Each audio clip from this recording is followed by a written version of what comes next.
जय श्रीराम, जय जय श्रीराम। छत्रपति शिवाजी महाराज की, भारत माता की वंदे। आज हिंदू हृदय सम्राट बाळासाहेब ठाकरे यांच्या जयंतीनिमित्त आज महाआरोग्य शिबिराचं आयोजन या ठिकाणी सिद्धेश रामदास कदम आणि त्यांच्या सर्व सहकार्यांनी केलंय।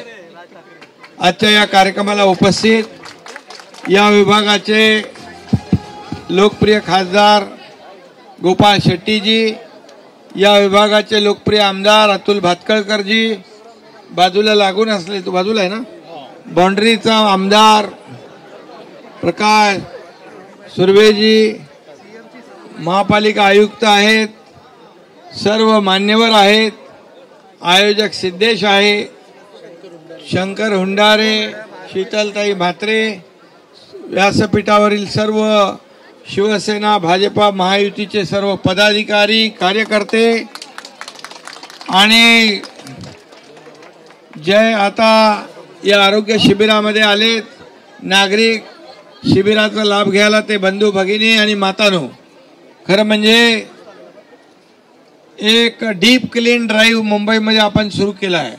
म्हणजे अगदी मुळासकट सखोल एकदम डीपली जाऊन स्वच्छ अभियान करायचं।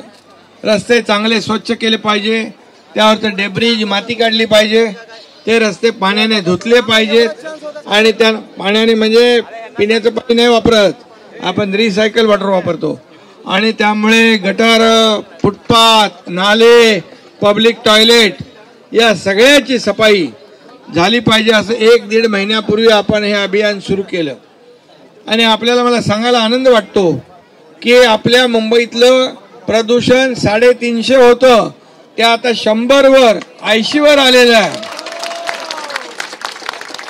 आणि परवा आदरणीय राष्ट्रपती महोदयांनी आपल्या महाराष्ट्राला स्वच्छतेमध्ये नंबर 1 चा पुरस्कार दिला आणि म्हणून हे डीप क्लीन तर आता सुरू झालंय, अजून बरंच काही स्वच्छ करायचं आहे आपल्याला। गेल्या अनेक वर्षाची जी काय घाण आहे ती स्वच्छ करायची आहे ना, आणि म्हणून मी स्वतः रस्त्यावर उतरतो, आपले खासदार, आमदार, मंत्री, लोकप्रतिनिधी सगळे येतात, त्यामुळे त्यांच्या पोटात कालवा झालाय, पोटदुखी सुरू झाली आहे। अरे या मुख्यमंत्र्याला काय कामधंदा आहे की नाही? अरे मला कामधंदा हाच आहे, लोकांची सेवा करण्याचा। छत्रपती शिवाजी महाराज जय भवानी।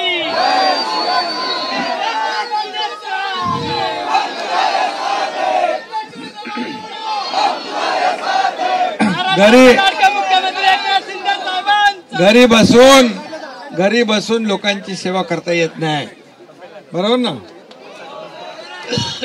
आणि म्हणून हे डीप क्लीन ड्राईव्ह अतिशय प्रभावी झालेलं आहे। त्यामुळे त्यांना भीती झाली आहे की या डीप क्लीन मुळे येणाऱ्या पुढच्या आगामी काळात सगळे क्लीन स्वीप होऊन जाते। आणि म्हणून मी आदरणीय मोदी साहेबांना धन्यवाद देतो की त्यांनी 2015 साली स्वच्छ भारत अभियानाला सुरुवात केली। स्वतः झाडू हातात घेतला, झाडू स्वच्छता केली, अनेक हजारो लाखो लोक झाडू हातात घेतले आणि झाडूने सफाई चालू झाली। आणि सफाई चालू झाली तेव्हा लोक त्यांना चेष्टा करत होते, त्यांच्यावर टिंगल करत होते, मजाक उडवत होते, हे फोटो सेशन आहे, हा स्टंट आहे। परंतु ते फोटो सेशन नव्हतं, मनापासून सुरू केलेलं स्वच्छ मिशन होतं, स्वच्छता मिशन होतं। आणि मग आपलं पण हे जे डीप क्लीन ड्राईव्ह आहे स्वच्छता मिशन आहे। आणि म्हणून आपण प्रामाणिकपणे या ठिकाणी संपूर्ण मुंबईमध्ये एक टप्पा करत आपण अख्खी मुंबई स्वच्छ सुंदर करणार आहोत, हिरवीगार करणार आहोत आणि सुशोभीकरण करणार आहोत। त्याचबरोबर अर्बन फॉरेस्ट जिथे जागा आहे तिथे झाडं लावणार आहोत आणि हे करत करत प्रदूषण मुक्त मुंबई आणि खड्डे मुक्त मुंबई, सगळे रस्ते सिमेंटचे आपल्याला करायचे आहेत। आणि म्हणून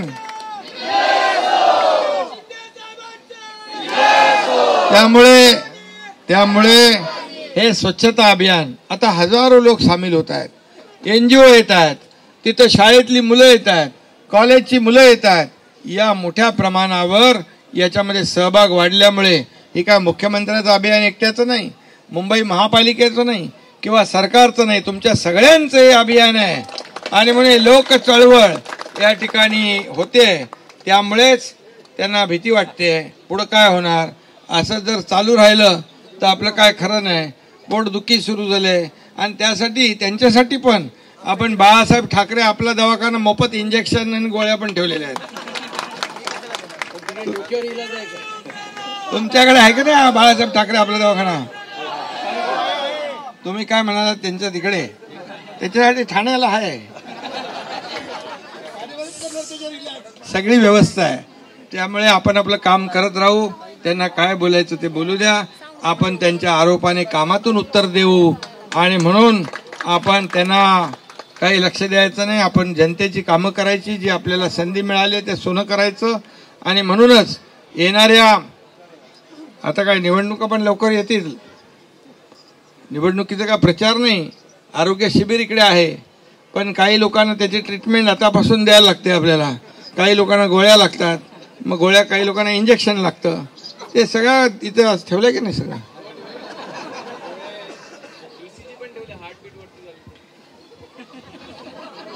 सगळं ऑपरेशन पण आहे. अरे 1.5 वर्षापूर्वी आपण ऑपरेशन केले ना. मुख्यमंत्री सहायता निधीतून पण ऑपरेशन होत आहे. आणि अगोदर ऑपरेशन पण आपणच केलंय, कारण ती काळाची गरज होती. या महाराष्ट्रातल्या जनतेचे मनातलं सरकार आपण स्थापन केलेलं आहे. आणि म्हणून आपण पाहतोय की सगळीकडे कामं सुरू आहेत. बघा, बंद पडलेली कामं सुरू झाली की नाही. आज सगळीकडे चौफेर कामं दिसत आहेत. सगळ्या इगो अहंकारामुळे आपल्या राज्याला मागणं हे काय बरोबर आहे का? राज्यकर्त्याचं काम नाही. आणि राज्यकर्त्यांनी आपल्यापेक्षा जनतेचा विचार केला पाहिजे, जनतेच्या विकासाचा विचार केला पाहिजे, आपल्या राज्याचा विकास केला पाहिजे. आणि तुम्ही मोदी साहेबांवर टीका करताय. मोदी साहेब कुठं आणि तुम्ही कुठं? आज देशाला एवढ्या उंचावर घेऊन गेलेत. आज देशाची अर्थव्यवस्था जगामध्ये नंबर 1 ची करायला आपण निघालोय. महाशक्ती बनतोय आपला देश. अयोध्येमध्ये राम मंदिर कोण बांधतंय?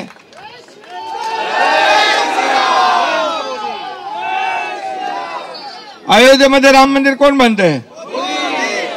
मग करोडो राम भक्तांचं स्वप्न, बाळासाहेबांचं स्वप्न, आपल्या सगळ्यांचं स्वप्न मोदी साहेब पूर्ण करतायत. म्हणून त्यांना मनापासून धन्यवाद दिले पाहिजे ना आपण. आणि म्हणून त्यांचंही मी मनापासून अभिनंदन करतो. आणि अयोध्या हा आपला राजकीय विषय नाही, हा आपल्या श्रद्धेचा विषय आहे, अस्मितेचा विषय आहे. आता त्याला काही लोक विरोध करू लागलेत. त्यांना प्रभू रामचंद्र बघून गेल काय करायचं ते. जो प्रभू राम का नहीं वो किसी काम का नहीं. आणि म्हणून आरोग्य शिबिराचे सर्व डॉक्टर, त्यांचे सर्व जे आयोजक, त्यांचं मनापासून अभिनंदन करतो. सिद्धेशचं अभिनंदन करतो, तुझ्या टीमचं अभिनंदन करतो. धन्यवाद. जय हिंद, जय महाराष्ट्र.